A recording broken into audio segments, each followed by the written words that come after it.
സൗഭാഗ്യങ്ങളെ ഉറവിടമായ ദൈവമേ, അങ്ങയോട് ഞങ്ങൾ അപേക്ഷിക്കുന്നു. അങ്ങയുടെ സ്വഭാവത്തിന് വളരെ ഞങ്ങളെ അനുഗ്രഹിക്കുകയും ഞങ്ങളോട് കരുണ കാണിക്കുകയും ചെയ്യണമേ. സകലത്തിലെയും നാഥായ നീക്കും. എന്റെ സഹോദരി, റോമായുടെ സുഖം വായന 9-ാം അധ്യായം 30 മുതൽ 31 വരെ വചനം. വിചാരികൾ പ്രാപിച്ചു നീതി. അപ്പോൾ നമ്മൾ എന്തു പറയണം? നീതി അന്വേഷിച്ചു പോകാതിരുന്ന വിചാരികർ നീതി, അതായത് വിശ്വാസമുള്ള നീതി പ്രാപിച്ചു നീതി തന്നെ. നിയമത്തിൽ അധിഷ്ഠിതമായ നീതി അന്വേഷിച്ചു പോയ ഇസ്രായേലാകട്ടെ ആ നിയമം നിറവേറ്റുന്നതിൽ വിജയിച്ചില്ല. എന്തുകൊണ്ട്? അവർ വിശ്വാസത്തിലൂടെയല്ല പ്രവൃത്തിയിലൂടെയാണ് അന്വേഷിച്ചത്. ഇടർച്ചയുടെ പാറമേൽ അവർ തട്ടിവീണു. ഇതാ, തട്ടിവീഴുന്ന കല്ലും ഇടർച്ചയുടെ പാറയും സീയോനിൽ സ്ഥാപിക്കുന്നു. അവനെ വിശ്വസിക്കുന്നവർക്ക് രക്ഷിക്കപ്പെടുകയില്ല എന്ന് എഴുതപ്പെട്ടിരിക്കുന്നു.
പരിശുദ്ധ സുവിശേഷം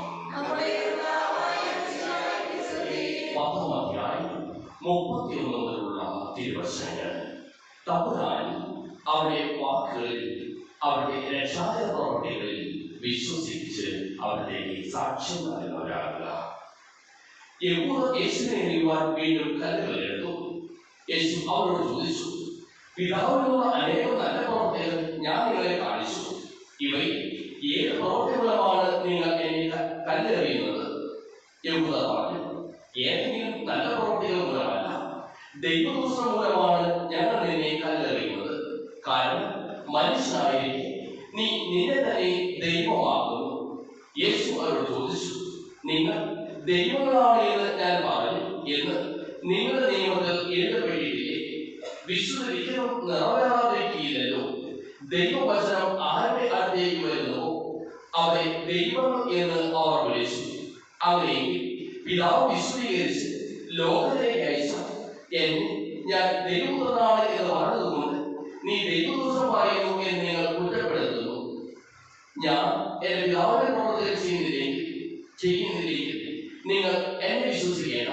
എന്നാൽ ഞാനോ ചെയ്യുന്നുവെങ്കിൽ നിങ്ങൾ എന്നെ വിശ്വസിക്കുന്നില്ലെങ്കിൽ ആ പ്രവർത്തികളിൽ വിശ്വസിക്കുകയും അപ്പോൾ പിതാവ് എന്നിലും ഞാൻ പിതാവിനുമാണ് എന്ന് നിങ്ങൾ അറിയുകയും ആ അറിവിൽ നിലനിൽക്കുകയും ചെയ്യും. വീണ്ടും അവർ അവനെ ബന്ധിക്കുവാൻ ശ്രമിച്ചു. എന്നാൽ അവൻ അവരുടെ കയ്യിൽ നിന്ന് രക്ഷപ്പെട്ടു. ഞാൻ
പിതാവും പരിശുദ്ധാത്മാവുമായ സർവേശ്വരൻ അങ്ങയുടെ മഹത്വം എഴുന്നേൽക്കത്തിൽ സ്വർഗവാസികളായ പതിനായിരങ്ങളും കുമ്പിട്ടാരാധിക്കുന്നു. അഗ്നിമയന്മാരും അരൂപികളുമായ സ്വകീയ സൈന്യങ്ങളും അങ്ങയുടെ നാമം പ്രകീർത്തിക്കുന്നു. പരിശുദ്ധരും അരൂപികളുമായ ക്രോവേന്മാരോടും ശ്രാപ്പേന്മാരോടും ചേർന്ന് നാഥനായ അങ്ങേക്ക് ഞങ്ങളും ആരാധന സമർപ്പിക്കുന്നു. ഉയർന്ന സ്വരത്തിൽ ഇടപെടാതെ സ്തുതിച്ചുകൊണ്ട് ഞങ്ങൾ ഒന്ന് ചേർന്ന് ഉദ്ഘോഷിക്കുകയും ചെയ്യുന്നു.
ജീവദായകമായ നാമത്തിന് സ്തുതിയും ബഹുമാനവും കൃതജ്ഞതയും ആരാധനയും ഞങ്ങൾ സമർപ്പിക്കുന്നു ഇപ്പോഴും എപ്പോഴും എന്നേക്കും.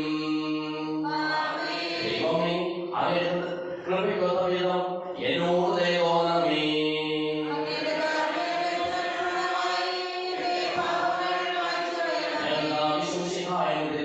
സ്തുതിയും നാഥാവിന്റെ ആരാധനയും എപ്പോഴും ഉണ്ടായിരിക്കട്ടെ. സജീവവും ജീവദായകവുമായ ഈ തിരുശരീരവും തിരുരക്തവും സ്വർഗത്തിൽ നിന്ന് ഇറങ്ങിയതും ലോകത്തിന് മുഴുവൻ ജീവൻ നൽകുന്നതുമാകുന്നു. ഇത് ഭക്ഷിക്കുന്നവർ മരിക്കുകയില്ല, പ്രത്യുത പാപമോചനവും രക്ഷയും പ്രാപിക്കുകയും നിത്യം ജീവിക്കുകയും ചെയ്യും.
പരിശുദ്ധാത്മാവിന്റെ സഹവാസവും നാം എല്ലാവരോടും കൂടെ ഉണ്ടായിരിക്കട്ടെ ഇപ്പോഴും എപ്പോഴും എന്നേക്കും.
നമ്മെ ജീവിക്കുന്ന കർത്താവേ യേശുമിശിഹായുടെ ഭാവന അവരുടെ കാരുണ്യത്താൽ നാം എല്ലാവരിലും സമ്പൂർണ്ണമാകട്ടെ.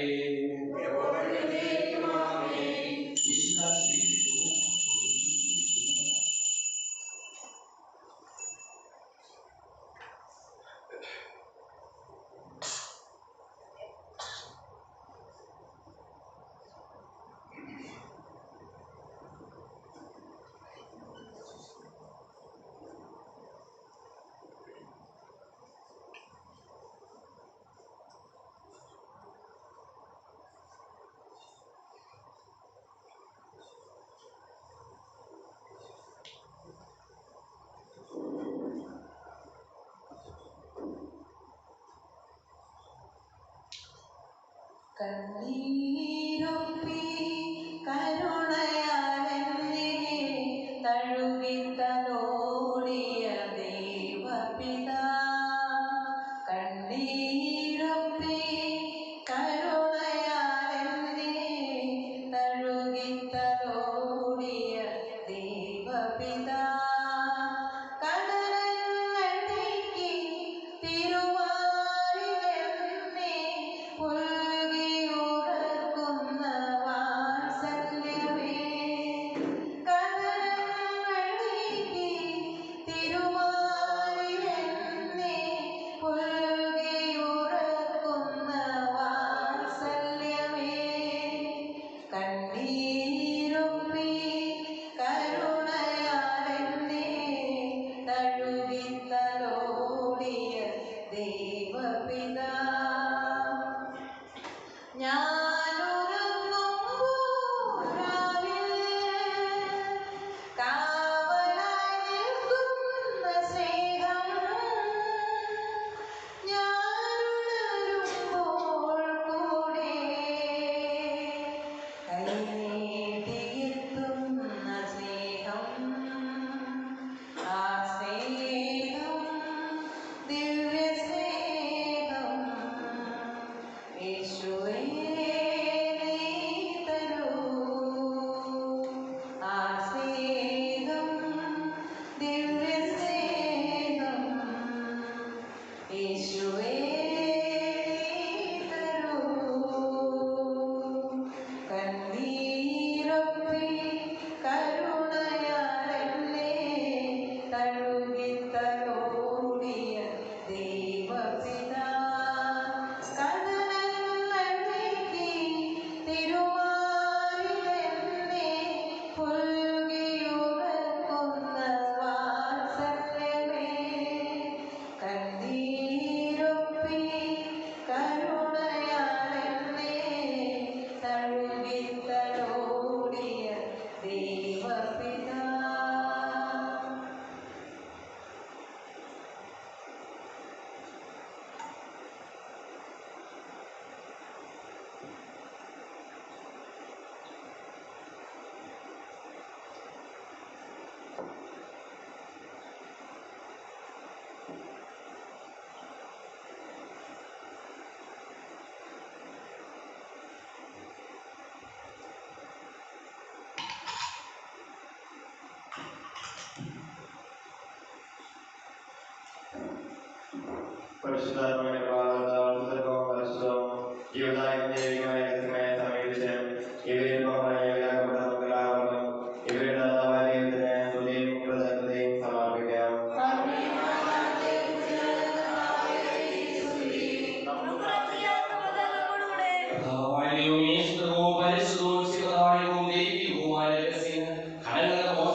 ഇപ്പോഴും എപ്പോഴും എന്നേക്കും